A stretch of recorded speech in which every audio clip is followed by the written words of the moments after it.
Yo, what's up mga idol? Good morning sa inyo lahat. So, may nagtatanong sa atin mga idol, Lods, ano ba ang process para makapunta dyan sa South Korea? So, sasagutin natin to mga idol. So, ang process dito mga idol, para makapunta ka dito sa South Korea, first talaga mga idol is kailangan mong mag-aral ng Korean language, no? Pwedeng mag-schooling or pwede ding self-study. Pero ang mas maganda mga idol, kung mag-schooling ka or may school ka na papasukan kasi tutulungan ka nila, no, sa paggawa ng halimbawa yung ERIG, no, na konektado sa DMW. So doon pa lang mga idol, pwede ka nang mahirapan, no? So kung gusto mo diretso yung pag-apply mo talaga, no, mas maganda kung may school, no, na papasukan. So pag-aralan mo idol kung ano yung mga Korean alphabet, no, then mga numbers, no, and dapat siguro sa school ngayon mga ano na siguro yan, mga nung dati kasi sa amin 15 days lang, no, and then ngayon nagiging 20 days na. So sa ibang school siguro mga idol may isang buwan na siguro. Nakadepende po yan sa school na kung saan ka mag-i-enroll.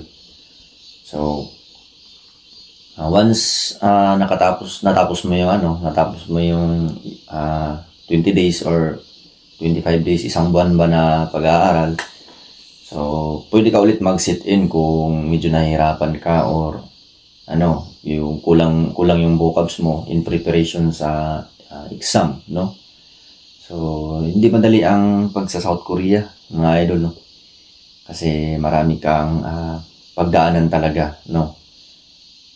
So in reality talaga, baka yung expectation nyo once mapasa yung exam is madali na lang, no? So hindi,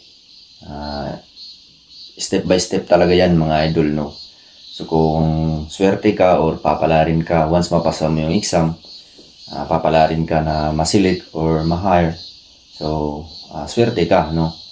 Then kasi marami din nasa roster, no, na KLT 19, no, KLT 20, no? Mas nauna pa yung mga KLT 22, no? So ganyan mga idol, no, ang pag sa South Korea. Hindi talaga biro or hindi talaga kumbaga once napasa mo yung exam is sigurado ka na talaga na makakalis. So hindi po ganyan, no? May po yan, may step by step, no, na process. Kasi nakadepende yan sa mga employer dito sa South Korea, no? Kasi may mga employer na nagse-select ng yung mga mas bata, yung mga 20 plus to 30, no, 20 to 30 yung edad.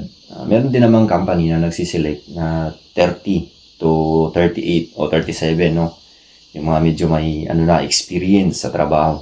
Pero kadalasan talaga yung mga employer, kadalasan siniselect talaga mga 20 plus, no, 20 plus to 30 below, ganyan. So lang idol, habang nasa Pilipinas pa, nag-aaral pa, is damihan na lang yung vocabs din. Syempre, pray palagi, no, na ibigay ni Lord, no. So kung para sa iyo ang South Korea, syempre ibibigay ni Lord yan, no. So yun lang mga idol. Kung may katanungan kayo mga idol, so pwedeng mag-comment sa baba, and then sasagutin natin, no, sa abot ng ating makakayang tulong. So yun lang mga idol. Good morning ulit.